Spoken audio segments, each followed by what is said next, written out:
పూర్తి కుట్ర కేసు ఆంధ్ర మహాసభ నాయకుడు ఆరుట్ల రామచంద్రారెడ్డి జనగామ తాలూకా పాలకుర్తి గ్రామంలో గ్రామ గ్రంథాలయ ప్రారంభోత్సవ సభకు హాజరయ్యి ఈ సభను విచ్ఛిన్నం చేయడం కోసం రహస్యంగా వచ్చిన విష్ణు దేశ్ముఖ్ గుండాలను ప్రజలు పట్టుకొని చితకబాదడం జరిగింది. దీంతో గ్రహించిన దేశ్ముఖ్ ఇదే అదునుగా తన గుండాలను పోలీసులతో కలిసి పాలకుర్తి గ్రామంపై దాడి చేసి ప్రజలపై అక్రమంగా అనేక కేసులను బనాయించారు. ఈ సంఘటనే అప్పట్లో పాలకుర్తి కుట్ర కేసుగా పేర్కొంటారు. అరెస్ట్ అయిన ప్రజల తరఫున వాదించినది కొండా లక్ష్మణ్ బాబూజీ గారు. దొడ్డి కొమరయ్య అమరత్వంని దొడ్డి కొమరయ్య కూడా సేమ్ జనగామ తాలూకా కడివెండి గ్రామానికి చెందిన అతను. అయితే ఇతడు కుర్మా కులానికి చెందిన సామాన్య గొర్రెల కాపరి. ఈమె అయితే విష్ణూరు దేశ్ముఖ్ రామచంద్రరాజు గారి తల్లి దొరసాని జాతకమ్మ. ఈమె కడివెండిలో ఉంటూ ప్రజలపై ఆమె అనేక అకృత్యాలకు పాల్పడేది, కష్టాలకు గురి చేసేది. దొడ్డి కొమరయ్య ఆనాటి కడివెండి గ్రామ ఆంధ్ర మహాసభ కమిటీ సభ్యుడైన దొడ్డి మల్లయ్యకు స్వయన సోదరుడు. దొరసాని జానకమ్మ జులంకు వ్యతిరేకంగా పోరాటం చేసిన ఆంధ్ర మహాసభ నాయకులు ఎర్రంరెడ్డి, మోహన్ రెడ్డి, నల్ల నరసింహులు.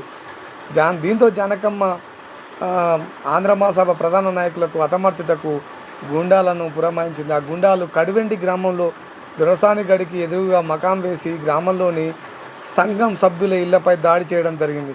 దీనికి ప్రతిఘటనగా సంఘం కార్యకర్తలు, ప్రజలు కర్రలు చేతబూని గడిపై దాడికి ఊరేగింపుగా బయలుదేరారు. ఇది గమనించిన దొడ్డి కొమరయ్య తను కూడా కర్ర చేత పట్టుకొని ఊరేగింపుగా కలిశాడు.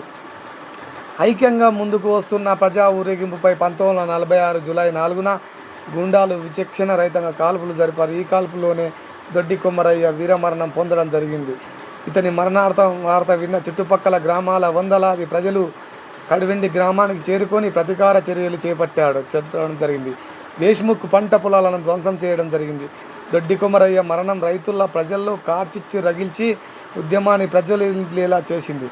ఈ సంఘటనతో తెలంగాణతో సాయుధ పోరాటం ప్రారంభమైంది. ఈ దొడ్డి కొమరయ్య స్తూపాన్ని రష్యన్లు మాస్కోలో నిర్మించారు.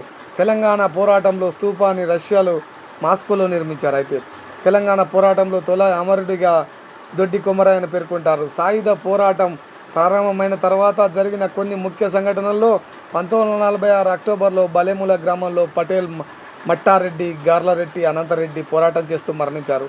ఆకునూరు సంఘటన అంటారు. ఆకునూరు గ్రామం విష్ణూరు దేశ్ముఖ్ ఆధీనంలోని జనగామ తాలూకాలోనే ఉంది. పోలీసులు అధికారులు కలిసి వచ్చి ఆకునూరు ప్రజల నుండి లేవిగల పేరుతో బలవంతంగా ఉన్న కొంత ధాన్యంను దోచుకోసాగారు. దీని గురించి తర్వాత టాపిక్లో చేర్చుకుందాం ఫ్రెండ్స్.